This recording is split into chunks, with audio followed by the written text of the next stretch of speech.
श्रीमद्भागवत सप्तम स्कंध त्रयोदश अध्याय। नारद उवाच एबे कहिबा जति धर्म स्वभावे अवधूत कर्म माया संसार दूर करी बुलिब देह मात्र धरी ग्रामे बंचिब एक दिन दिदिन न रहिब पुण निर्जने दिगंबर बेशे जेबे पशिब वन देशे कौपिन करिब बसन एका भ्रमिब रात्र दिन केबे न करिब संग समुद्रे जेसने तरंग सर्वभूतरे शांतपणे श्रीनारायण प्रायमणे सत असत विश्वबेनी तुले भाविब आत्मा घेनी परम ब्रह्म आत्मा सार सर्वव्यापित निरंतर जाग्रत स्वप्न मध्ये रही आत्मार गति आत्मे ध्यायी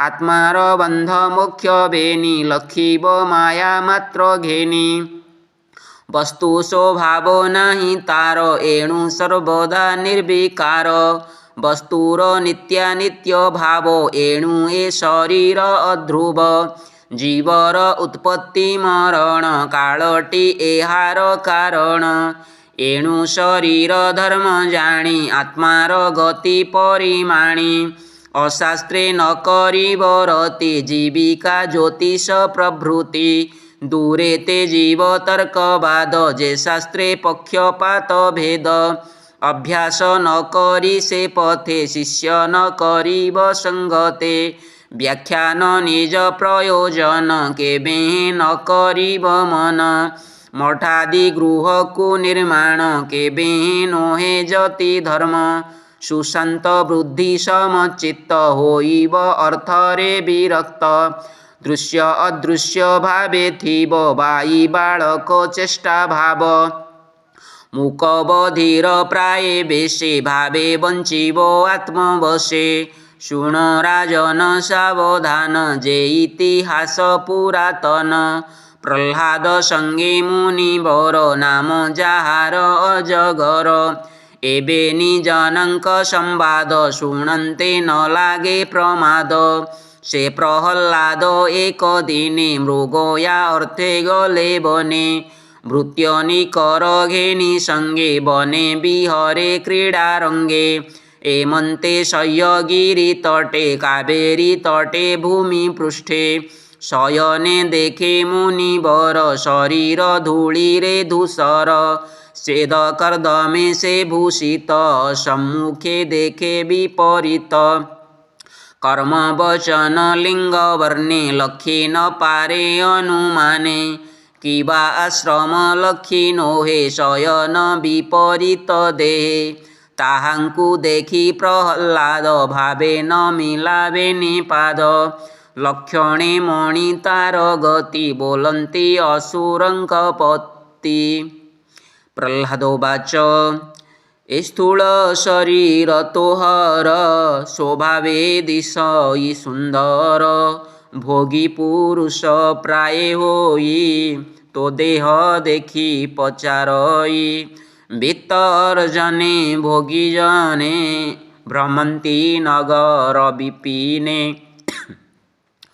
भोगर बळे पुष्ट देही एनुमाने मुमणई उद्यम न करी तु धने किंपा सोईछु घोर बने केमन्ते पुष्ट तो शरीर कह संशय जाऊ दूर कह तु न भजी मौन मुजेबे शुणिबा भाजन जे दक्ष पंडित चतुर विचित्र वाक्य प्रिय कर तांकु पूछिले सर्व कहे मने अहंकार न बहे एमन्ते प्रह्लाद वाणी से अवधूत कर्णे शुणी ताहार अमृत वचने कहई हृषित वदने अवधूत उवाच त्रुतु प्रह्लाद दैत्यवर जानई महिमा तोहर संशय नाही तोर मने तू देखु निर्मल नयने जार हृदये नारायण बसई पुरुष पुराण ସେ ଭକ୍ତି ବଳେ ତମ ଘୋର ନାଶଇ ଯେହ୍ନେ ଦିବାକର। ତୁ ମୋତେ ପଚାରିଲୁ ଯେବେ ଶୁଣ କହିବା ତୋତେ ଭାବେ। ଆତ୍ମାର ଶୁଦ୍ଧି ଯେ ଇଚ୍ଛନ୍ତି ମହାନ୍ତ ପୁଛିଲେ କହନ୍ତି। ଭବବାହିନୀ ତୃଷ୍ଣା ନାମ ତାର ପୂରଣେ କେହୁ କ୍ଷମ। ସେ ତୃଷ୍ଣା ବଳେ ମୁଁ ଜଗତେ ଭ୍ରମିଲି କୋଟି ଜନ୍ମ ସତେ। ଅଶେଷ ଯୋନି ଗର୍ଭବାସ ତେବେ ହିଁ ନ ପୂରିଲା ଆଶ। ଅର୍ଜିଲା କର୍ମ ଦୋଷ ଭ୍ରମେ ଫୁଟି ହୋଇଲି ଅର୍ଜିଲା କର୍ମ ଦୋଷେ ଭ୍ରମି ଫୁଟି ହୋଇଲି ପଥଶ୍ରମୀ। ଯେ ଶୁଭ କର୍ମ ମୋର ଥିଲା ସେ ଫଳ ଏ ଜନ୍ମେ ଫଳିଲା। ସ୍ୱଭାବେ ସ୍ୱର୍ଗ ମୋକ୍ଷ ଦ୍ୱାର ଦୁର୍ଲଭ ମନୁଷ୍ୟ ଶରୀର। ସ୍ୱଧର୍ମ କଲେ ସ୍ୱର୍ଗବାସ ଅଧର୍ମେ ନରକେ ପ୍ରବେଶ। ଏବେନି ଦ୍ୱାର ଯେ ତେଜନ୍ତି ନିଶ୍ଚଳ ଯୋଗେ ଆତ୍ମା ଚିନ୍ତି। ଭଜନ୍ତି ଗୋବିନ୍ଦ ଚରଣେ ତରନ୍ତି ଏ ଜନ୍ମ ମରଣେ। ମୁଁ ଏ ସଂସାର ସୁଖ ଦେଖି ବିଚାରି ମନେ ହେଲି ଦୁଃଖୀ। ଦ୍ୱନ୍ଦ୍ୱ ମୈଥୁନ ଗୃହବାସେ ଇନ୍ଦ୍ରିୟ ସୁଖ ଭୋଗ ଆସେ।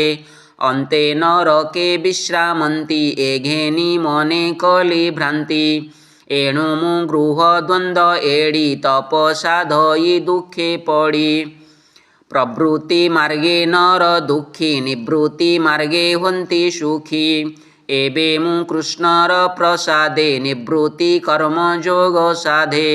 ନିତ୍ୟେ ଭ୍ରମଇ ଆତ୍ମା ଭାବେ ମନ ଆନନ୍ଦେ ସୁଖ ପ୍ଳବେ। ମନ ସଂକଳ୍ପ ଭୋଗ ତେଜି ପ୍ରାରବ୍ଧ ଭୋଗ ବନେ ଭୁଞ୍ଜି। ଏଣୁ ଆତ୍ମାର ଅର୍ଥେ ମୁହିଁ ସଂକଳ୍ପୀ ଏକାନ୍ତେ ଭ୍ରମଇ। ଏବେ ହୋ ପ୍ରହଲ୍ଲାଦ ଶୁଣ ବିଷୟ ବସେ ଯେତେ ଗୁଣ। ତାମସ ରଜ ଗୁଣ ତେଜେ ବିବିଧ କାମ୍ୟ କର୍ମ ଭଜେ। ଆତ୍ମାର ହିତ ନ ସୁମରେ ଅସାଧୁ ମାର୍ଗେ କର୍ମ କରେ। ପ୍ରାଣୀ ଭ୍ରମନ୍ତି ଘୋର ପଥେ ନାନା ଯାତନା କର୍ମ ତନ୍ତ୍ରେ। ଘୋର ସଂସାରେ ସଞ୍ଚରନ୍ତି ଏ ଘେନି ମୋର ମନେ ଭ୍ରାନ୍ତି। ଦେଖ ଅଜ୍ଞାନେ ମୋହଛନ୍ନେ ସଂସାରେ ସଞ୍ଚରନ୍ତି ଜନେ। ଯେ ଜଳ ତୃଣେ ଆଚ୍ଛାଦିତ ତାହା ନ ଇଚ୍ଛଇ ତୃଷିତ। ମୃଗ ତୃଷ୍ଣାକୁ ଜଳମଣେ ଭ୍ରମେ ଭ୍ରମଇ ଅକାରଣେ। ତାହାର ଶ୍ରମ ମାତ୍ର ସାର ଯେ ଆତ୍ମା ନ କରେ ବିଚାର। କର୍ମ ଆୟତ୍ତେ ଦେହ ବହି ଆତ୍ମାର ସୁଖ ଯେ ଇଚ୍ଛଇ। ସଂକଳ୍ପୀ କ୍ରିୟା କରେ ଯେତେ ନିଷ୍ଫଳ ହୋଏ କାର୍ଯ୍ୟ ଅନ୍ତେ। ଅଧ୍ୟାତ୍ମ ଆଦି ଦୁଃଖ ଯେତେ ଆତ୍ମା ନିପାତ ଯାର ଅନ୍ତେ। ବିମୁକ୍ତ ନୁହେଁ ପ୍ରାଣୀ ଏଣେ କି ପ୍ରୟୋଜନ ଅର୍ଥ କାମେ। ଲୋଭୀ ପ୍ରାଣୀଙ୍କ ଦୁଷ୍ଟ ମନ ବଳେ ବନ୍ଧନ କରେ ଧନ।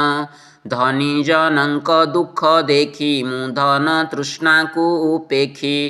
ଦେଖଇ ଧନୀଙ୍କର ଦୁଃଖ ନିଦ୍ରା ଭୋଜନେ ନାହିଁ ସୁଖ। ରାଜାର ଭୟ ନିତ୍ୟେ ଧନେ ଚୌର ସ୍ୱଜନ ଶତ୍ରୁ ଜନେ। ଯେ ଅବା ଆସି ଧନ ମାଗି ତା ଦେଖି ଚିତ୍ତେ ଦୁଃଖ ଭାଗି। ଅଶେଷ ଆପଦର ସ୍ଥାନ ଏ ଧନ ମୂଳୁ ହୋଏ ଜନ୍ମ। ଯେ ଶୋକ ମୋହ ଲୋଭ କ୍ରୋଧ ନିତ୍ୟେ ଉଦ୍ବେଗ ଯେ ପ୍ରମାଦ।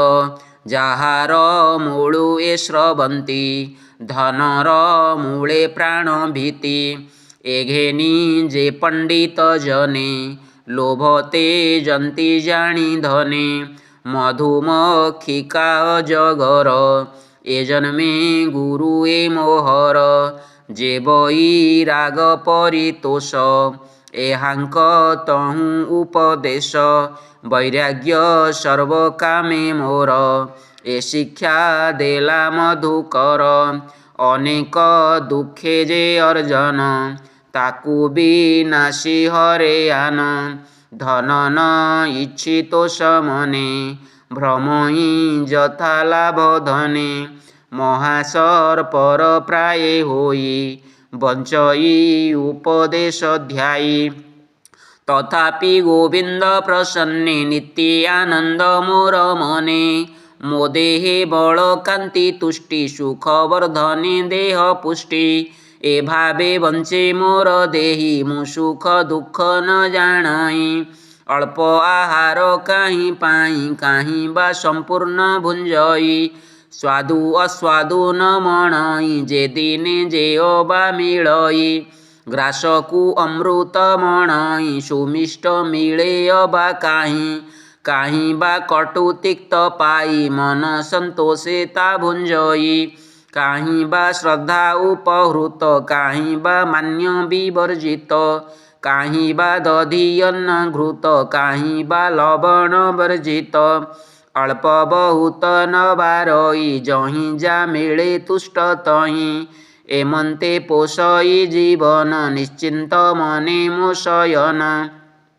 रात्र दिवस न जानई उभय एक प्रमाणई पाटवसन काहीं पिंधी काहीं बुलई चर्म बांधी चिराणी वस्त्र काहीं मिले काहीं बा बंचई बकळे कर्म आदरी तोष मने बसई इच्छा सुख स्थाने काहीं बा धरणी शयन काहीं पाषाण काहीं तृण काहीं प्रासाद मध्ये थाई काहीं पलंके निद्रा जाई काहीं हंसुली तुली परे काहीं श्मशाने वन घोरे काहीं बा स्नान करे शुद्धे सुबास तैल सुगंधे काहीं चंदन गंध सार काहीं बा नाना अलंकार सुबास पुष्पमाळ गंधे काहीं बा गज अश्वकंधे काहीं बेष्टित पीतांबर काहीं बा भस्म दिगंबर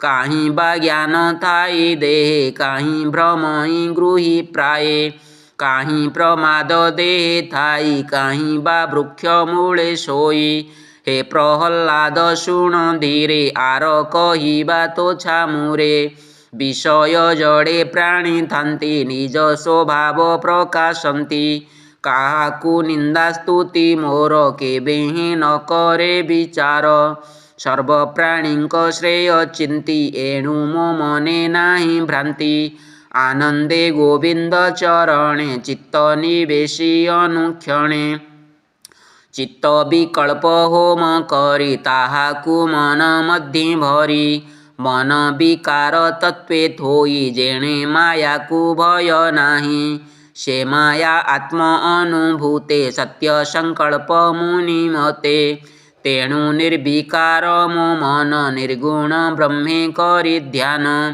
एमंते आत्मा अनुभूते कहिली तोहर अग्रते जे लोक शास्त्र मत दुई एणे वर्जित मोर देही तू जेणु विष्णुर भकत तेणु कहिली तो अग्रत तू प्रहल्लाद कृष्णदास एणु मो तेहरे विश्वास नारद उवाच